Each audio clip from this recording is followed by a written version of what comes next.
Today we are in San Francisco to experience the newest and smallest Cadillac EV, the Optic. I've got my drive partner, Teo. You ready? Stoked. Stoked. Excited to see what the Optic is like. They don't call it the entry-level model. They call it the gateway. It's like a gateway drug into the Cadillac EV brand, and we're gonna find out what it's like. Fleeing the chaos of downtown San Francisco, heading north, and of course, Golden Gate Bridge shot is required.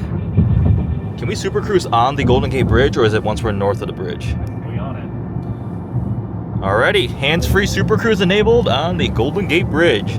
You get standard super cruise for 3 years. After that, you gotta pay for it, but you get 3 years when you buy a Optic. Very valid question. Are the generated noises in the Cadillac Optic in Dolby Atmos? I feel like I'm in surround sound at all times.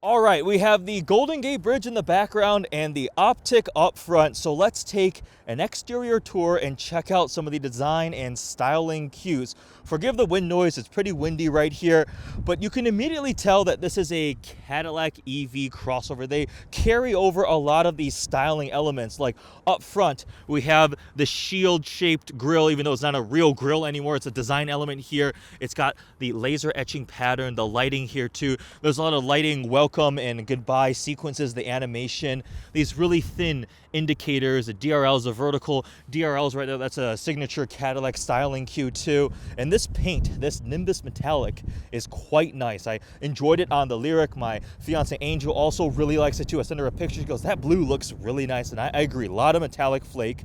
This is also the smallest of the Cadillac EV crossovers, and I think one of the sportiest looking. Like, just take a look at the windshield. It's very, very angled, very raked aggressively for better aerodynamic efficiency, but also to look sportier. They push the wheels to the front and the back as much as possible to stretch the wheelbase visually and give it a shorter front and rear overhang.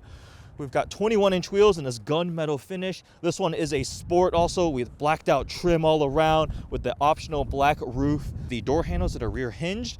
We have the charging port right here. You just press that and it opens. Press it again and the door power closes on the driver's side. This is also a really cool design element. They have these etched lines that's actually sandwiched on a piece in between the double laminated glass that gives us this really cool pattern, and you can see it kind of flows in to the pattern in the taillights themselves, and it takes inspiration from the Cadillac logo itself. So those horizontal lines, I think they call it like their Mondrian pattern, but it's a really, really cool design element on the Optic, and I like how it connects into the taillights here, the split two-piece taillights, also that vertical blade. They also have the welcome animation sequence when you lock and unlock at night, and they're pretty intricate too. Optic, so IQ, that's the badging naming scheme for the electric vehicles. Optic, LYRIQ, Vistic, Escalade IQ, and the Celestic.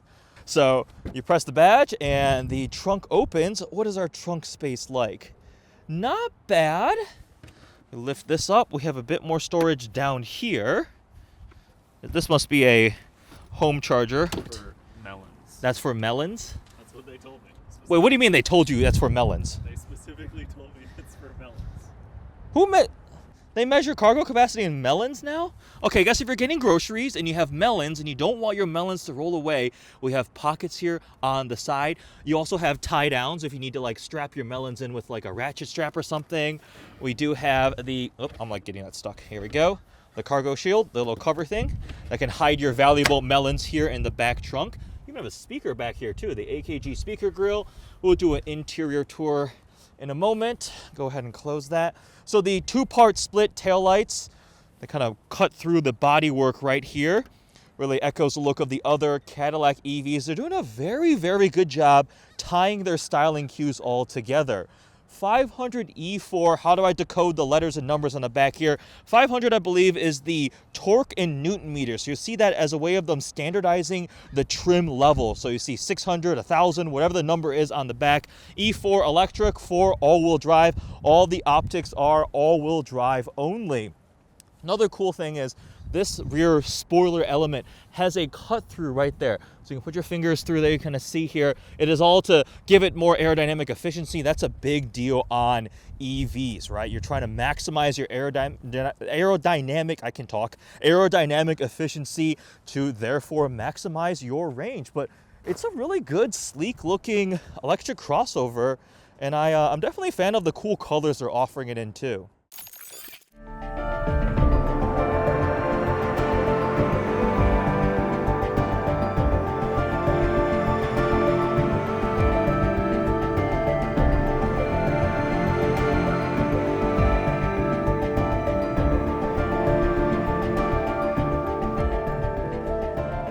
Let's take a quick look at the interior and check out some of the details. So this color scheme is called Autumn Canyon. It's this terracotta brown, kind of tan, almost a little bit of reddish hue to it too. A really cool color combo with the stitching here, lots of perforations, the white piping. They're pretty comfortable, and the headrests have a little bit of like bolstering on the side. And the materials overall in the Optic are pretty impressive. So in terms of technology, we have this huge 33-inch 9K curved display that they have in more of the vehicle. So it continues across there.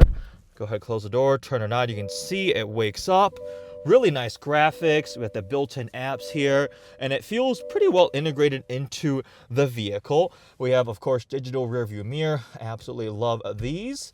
And then a full panoramic roof up top. And go ahead and open that up, let some sunlight in. The materials overall are properly impressive. So recycled wool, 100% recycled polyester wool on this material, on the doors, the nice leather. And then this is also really cool. This is, they call it paper wood. It's a mixture of recycled tulip wood and newspaper, actually. They do put it under a clear plastic veneer, so it does have that sheen, that kind of plasticky look to it. But it's a really cool, interesting pattern to it, and how they come about making it is definitely cool. The rotary dial here has some nice details on it. So just like on the LYRIQ, they made sure there's no part spin. So you're not going to find components from a Chevrolet or a GMC or a Buick inside this Cadillac. It is all special and unique. The steering wheel looks to be the same as the one found in the LYRIQ.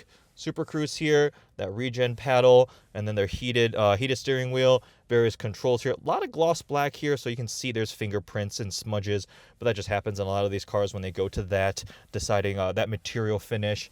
On the left, we have our little side screen for headlights. We can go to layout and go, so this is very similar, almost identical, I think, to the LYRIQ possibly. This is the energy view. We have the full map screen, the assist screen, clean, a little more simple. This is the regular gauge, and you can pick between Tour for the gauge or Sport. So a couple different looks. Seat controls are on the door. They're heated and cooled. You have your memory settings here. And we also have massage seats. They're a relatively more basic massaging seats. It's just really one function. Let me go. You can go low or high. You can change the intensity, low, medium, or high, and it's just one setting on or off. And then we can go down to control our lumbar adjustment. But it's pretty good for a vehicle in this class and segment. More cool textures, like the little details, the patterns here are really cool. These little knobs here are also going to be unique. So I think they did a pretty good job with the interior details, design. It definitely blends luxury while also feeling a little more youthful. There's a good amount of technology. It's not over the top. So it's a pretty nice interior for this price point. All right, if I sit all the way back, my head is wedged into the roof, so not quite enough headroom, which does make sense with the sportier roofline, and it's a smaller little crossover, but my legroom is actually pretty impressive. That's not bad at all. And the seats back here are heated. We have USB-C ports and a full outlet if you need to plug in your laptop to do some work back here. But I'd say in a pinch, not bad as a 6'3" adult. There's also a camera right here in the middle of the bumper, along with 2 bugs we killed. But I'm surprised they didn't move this a little bit upwards here in this black shield grille area, because then it would blend in here, especially on a light colored car. You can really see it. Looks like a little pimple on the face, right? Something I don't love on the interior is the wireless phone charger. So it just kind of slots in right here. Doesn't hold your phone super securely. I don't think it's wireless charging either. I know I have a case on my phone, but it just kind of is loose in here. So I'm not a big fan of that, but you do have some USB-C ports in there for charging if you need to, but not a big fan of this little slot here to hold your phone in. Well, it might look like we broke down. We did not. We're just checking under the hood. So Cadillac does not give you a front trunk on the Optic. We just have this under the hood. They say it's because they were prioritizing packaging for interior passenger and cargo space out back and in the actual vehicle. So no front trunk here, which is a little bit of a disappointment. I love when there's a front trunk in the EVs. If you get a Escalade IQ, it does have a front trunk. Silverado EV has one, the Hummer has one, but this smaller Optic here and the LYRIQ both do not have a frunk. But you can open it and take a look at that. All right, let's take the Optic for a drive. We have a nice curvy road along the coast. The scenery is absolutely beautiful today. That's flooring it. It is definitely a much more gradual EV. Sometimes you get EVs that they tune super sporty because of that instant torque, but it seems most of the GM EVs, definitely the mainstream ones, I haven't experienced that extreme thrust, right? That off-the-line acceleration that can kind of be surprising. Some of the other EVs in this segment of sorts, like Kia with the EV6 GT, or a Genesis GV60 with the little boost button, and some of the other ones, they'll tune them to be a little bit more sporty, but I felt the same thing in the LYRIQ, even with the all-wheel drive LYRIQ. It just is a little more lazy getting off the line. Honestly, the only GM Ultium-based EV I felt that was like stupendously quick was the Hummer, which is obviously over the top ridiculous in every single way. Even the Silverado EV, not the most sporty feeling. But in terms of driving dynamics, other than acceleration, Cadillac was very specific in saying they worked on making this thing sporty and fun to drive. The shorter wheelbase, it's 116 inches, so it's about 5-6 inches shorter than a LYRIQ. More compact size, and the smaller segment positioning does lean itself to be a bit more of a fun and sporty character. So how exactly does it feel up here on the curvy mountain roads? Definitely a bit more nimble than the LYRIQ. There we go. In terms of the drive modes, we have several actually. If you go back home and go to drive modes on the screen, you have Tour, Sport, Snow, Ice, and My Mode. So Tour, all around, smoother, kind of for your regular day-to-day driving. Obviously, Snow and Ice if you are in inclement weather, slippery surface. Sport tightens everything up, makes everything sportier. There's only a couple parameters we're changing here, but I actually found that I don't love the steering in Sport. So we actually have set up My Mode here with steering in Tour, brake feel in Sport. Acceleration feel has 3 different settings. We went to max sportiness there, and you do have motor sound, and we just leave that in Tour. We don't need the maximum faked noise per se.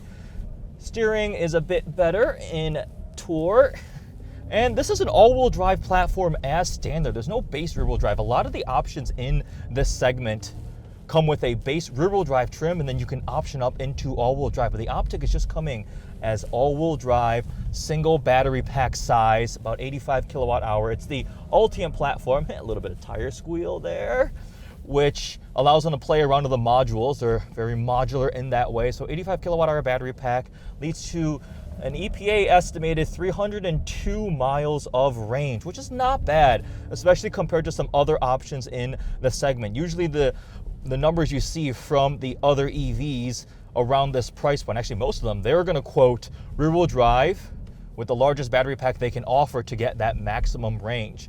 Again, 300 horsepower, 354 pound-feet of torque. It's sufficient. I don't know if they're leaving space for a possible V series, right? We now have the LYRIQ V. I have not gotten to experience a LYRIQ V yet.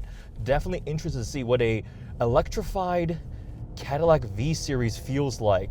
So that could be a possible upgrade model in the future for them to give it a bit more power. With the LYRIQ, they went from the rear-wheel drive to the all-wheel drive, and even though it made more power and torque, the non-V version I would not say is sporty. Now we do have some other typical EV features like one-pedal driving. I personally do not love one-pedal driving. You can change the amount of one pedalness, so how aggressive it is, the levels. I like to leave it off so it coasts a little bit more and use the regen on demand pedal. This is fun. It's not just a click to have it regen, it's pressure sensitive. So the harder you pull it, the harder it does regen braking, taking that kinetic energy and putting it into the battery pack. And actually good amount, I saw 136 kilowatt being pulled out, and it'll slow the car. Like, this is full on. Not bad, right? And it's pressure sensitive, so it becomes like a little game. One pedal driving with your foot can also be a game, but that's not my personal favorite. You have the option to do it here, but I do like regen on demand. Couple other notes on the driving dynamics. This does not have magnetic ride. It does not have air suspension. Again, gateway model, right? So the most affordable one. So that kind of technology does cost a bit more. It does have frequency sensitive dampers, and they do a decent job. When the pavement was a bit more rough, there was a good amount of motion to it, but it was actually on a pretty rough stretch of road. On smoother pavement, it's fine. When you do put it into full tour mode, you can feel it gets a little more floaty, like wafty of that kind. But you also have 21-inch wheels on this one as options. So there are some limitations in terms of absolute ride quality.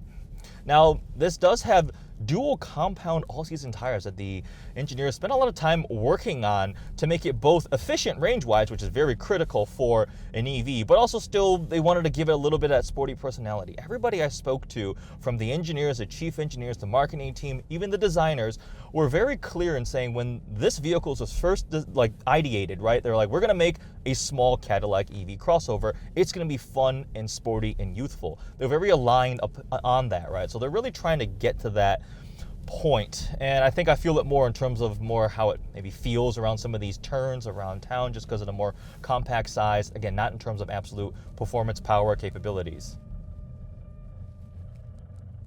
Do you hear that? What was that? Me? I heard it. What was that? I don't know. It's complaining at you. Regen down the hill? Maybe? It just made like a... I don't even know how to describe that sound. That curb weight we were talking about, 5,200 pounds, which is just a lot no matter what. Physics is still a thing, but I guess in the scheme of EVs, that is still lightweight. Look at that dog in front of us enjoying its life. 2 dogs. 2 dogs? Oh yeah, 2 dogs. Another fun fact, I think the lead engineer for the Optic, his previous role with Cadillac was on the Blackwing. So that guy definitely knows how to make a well-handling driving Cadillac performance vehicle. So he got pulled from Blackwing to Optic. Not saying this feels like a Blackwing in terms of dynamics, but at least the guy who was in charge of making this vehicle drive well definitely knows how to do that kind of stuff. As we navigate a little bit of construction traffic, let's talk about the price point, the value argument of a Cadillac Optic. So the base price for one of these is $54,000, and that actually is pretty competitively priced, especially because we have all-wheel drive as standard. That's not a base rear-wheel drive trim. What exactly does this compete against? In my mind, the Genesis GV60 comes to mind, the Audi Q4, so the smaller entry-level luxury EV crossovers. Oh, it pulled up the pedestrian warning right there.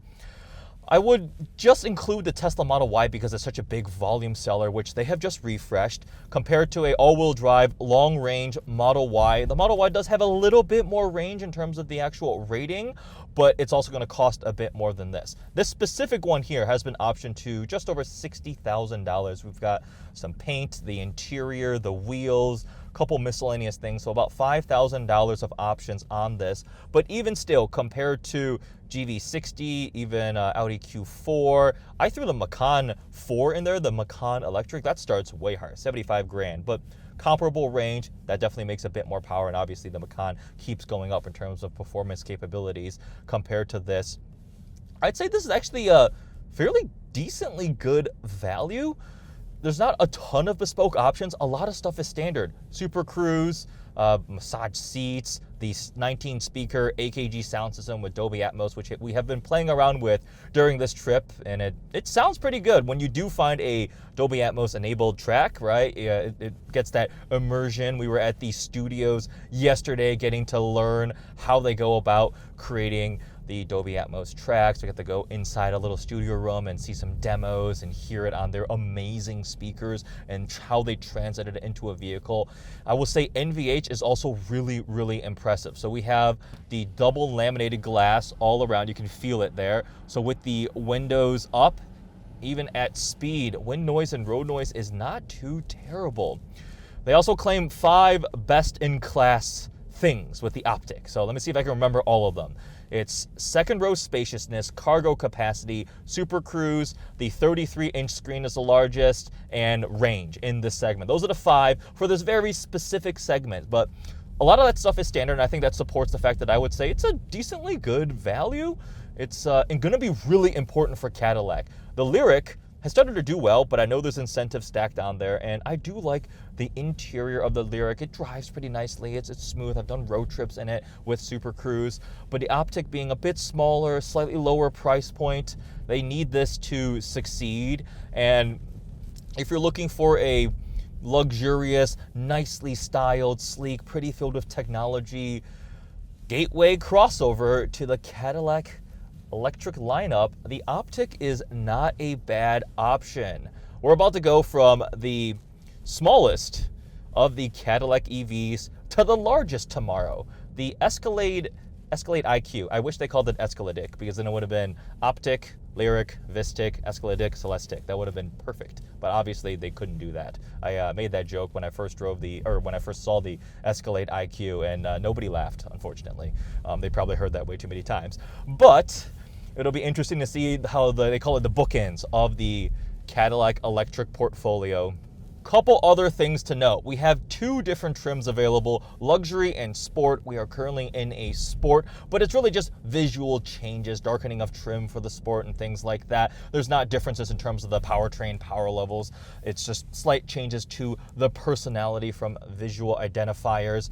We also have DC fast charging available. It'll add about 79 miles in 10 minutes. And also the final thing to note is, remember, GM EVs do not have Apple CarPlay. The Optic is included. We have the built-in Google system, so we've been using built-in Google Maps this whole time. And honestly, when I'm running CarPlay, I'm typically just running Google Maps and then Spotify for music anyways. And you can have those apps loaded in natively if you're to own this vehicle, and it works perfectly fine. So there we go. First drive experience of the new Cadillac Optic. It takes a lot of the things that I like about the LYRIQ and just distills it into a slightly smaller package. I think it brings a lot of good value for an a gateway model for sure. Hope you guys enjoyed this first drive video. Thanks for watching.